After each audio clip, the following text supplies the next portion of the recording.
Wait, you don't know what the hero of Hyrule who bears the Triforce of Courage? Well, maybe it's time for you to know your amiibo!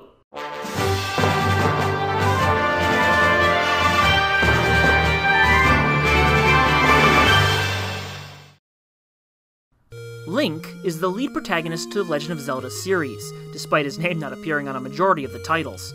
Throughout history, Link has vanquished evil with help from a variety of weapons and supporters alike. He has traveled across lands, between realms, and through time in order to stop whatever evil is trying to destroy the world. He also looks kicking in a tunic. Link was created by Shigeru Miyamoto and his team at Nintendo while producing what would become Super Mario Bros. Dubbed Mario Adventure, the game's idea came from Miyamoto's travels as a young boy into forests and caves. These adventures led to the creation of The Legend of Zelda, which released in the US in 1986.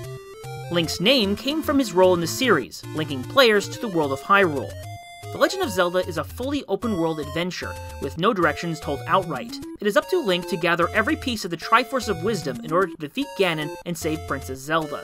Many enemies and musical tableaus were established in this classic and continue in the series to this day. The Legend of Zelda was so well received that a sequel was quickly greenlit, but it was not the sequel people were expecting. Zelda 2: The Adventure of Link acts more like a side-scrolling action RPG with level progression, magic spells, and an emphasis on combat over puzzles. The game was met with a mixed reception, and it would be the only Zelda game to be predominantly a side-scroller. The CDI games do not count. Much of Link's Smash Bros. General moveset is comprised of elements from these earlier games. Like with Mario, the Legend of Zelda series became a staple to new platform releases, though not guaranteed for launch. The Game Boy received Link's Awakening, taking place in a new land with many unique power-ups and themes.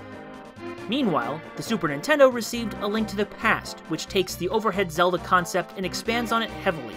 This game debuts the Blade of Evil's Bane, the Master Sword, which has become a very important part to the Zelda franchise. This is also the first game in which Link travels between two worlds. Link makes for a cute Rab in the Dark World, don't you think? The biggest influence on Link's character would come when The Legend of Zelda went full 3D on the Nintendo 64.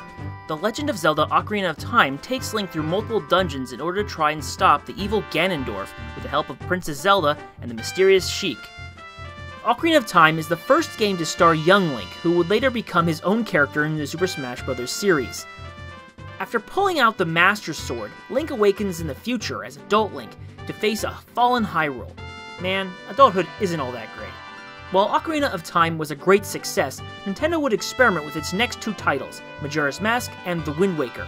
After years of trying new concepts with young Link and Toon Link, adult Link would return as the hero in a new light, or should I say, Twilight. The Legend of Zelda Twilight Princess is the first Zelda game on the Wii and the last Zelda game on the Nintendo GameCube. In Twilight Princess, Link is but a farm boy whose childhood friends are captured by moblins and is eventually pulled into a war for control over Hyrule by the Twilight. He also encounters a mysterious being Midna, who teams up with him, although her motive is unknown. The game also features Link as another woodland creature, a wolf! Not as cuddly as a bunny, but much more effective in battle. The game redesigns many of the series' weapons, such as the Gale Boomerang and Double Claw Shot. Super Smash Bros. Brawl uses this game to modify Link's design and moveset. As the Zelda series passed its 25th anniversary, Link would step up once more as the hero in the ultimate prequel, The Legend of Zelda: Skyward Sword. In Skyward Sword, Link is close friends with Zelda, who is taken from Skyloft in order to face an unexpected prophecy. Link must also face off against a menacing and self-proclaimed demon lord, Girahim, and stop him before he can capture Zelda for his own evil deeds. Notable about this game is the usage of the Wii Motion Plus controls, and from a storyline perspective, this game is supposedly the absolute first game in the Legend of Zelda timeline. Don't ask me where the others go, since the Ocarina of Time went crazy and split the timeline into 3, just get the Hyrule Historia or something, okay? Skyward Sword is where Link from Smash 4 is based on, although Twilight Princess still has influence. Most recently, Link has seen a spin-off release on Wii U, Hyrule Warriors. This action game puts Link and other characters from the Zelda franchise together to face off against armies of enemies for the sake of saving Hyrule from an evil witch and a malicious entity. Wait, Link can fight with the gauntlets? That is awesome. Costumes!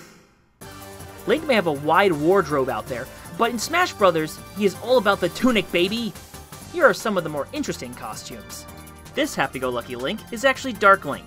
an entity which debuted as a major antagonist in Zelda 2: The Adventure of Link, although he became much more well known as a mini-boss in the Ocarina of Time's Water Temple. I recommend the Megaton Hammer and Jump Slashes. Shadows can't handle that! This design is based on what Link wore in the beginning of The Legend of Zelda: Skyward Sword. The yellow tunic might also be a callback to Pip-Pip, one of the many characters in Skyloft. Perhaps one of my most beloved alternate costumes is Fierce Deity Link. The Fierce Deity is a being trapped within a mask in The Legend of Zelda: Majora's Mask. After trading away all the other masks in the moon, the Majora Masked Kid gives the Fierce Deity mask to Link in order to play. Using this mask is the only way to play as adult Link in Majora's Mask. Moveset! Link's moveset is very much related to his sword skills and arsenal of weapons acquired over the course of his adventures. A good amount of his basic moves come from his swordplay in his 3D and side-scrolling adventures. His special attacks, however, come purely from his abilities he's gained in the series. Grab, for example, comes from the use of his hook shot, now claw shot, which first appeared in A Link to the Past to cross over gaps. Now onto the special attacks. Standard Special, Boomerang, and Bow and Arrow. Originally, Link's standard special had him throwing a boomerang, but since Melee, Bow and Arrow replaced the boomerang in its place. Boomerangs debuted in the original Legend of Zelda and became very prevalent for young Link in Ocarina of Time. In fact, Sakurai apologized for using the boomerang, unaware that only young Link could use it in the game. The Bow and Arrow were also introduced in The Legend of Zelda. The adult Link made use of it, particularly in Ocarina of Time. Up Special, Spin Attack. The Spin Attack is great for clearing enemies around you, as well as cutting grass more effectively, especially without a lawnmower. Spin attacks became a staple since A Link to the Past, although it has changed in intensity over time. Side Special, Boomerang. Wait, again? Yes, the Boomerang, originally the standard special, shifted to the Side Special in Melee and has been there ever since. However, in Brawl, the Gale Boomerang came into play from Twilight Princess. Down Special, Bombs. Link becomes Bomberman for a brief moment, pulling out a bomb and throwing it at enemies. Bombs have been in the series since The Legend of Zelda, and it has been finding hidden caves ever since. Final Smash, Triforce Slash.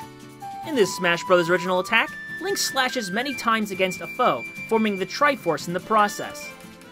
The Triforce is a gift from the goddesses who created Hyrule, and Link bears a part of it, the Triforce of Courage. Brought together, the Triforce can grant any wish, whether good or evil.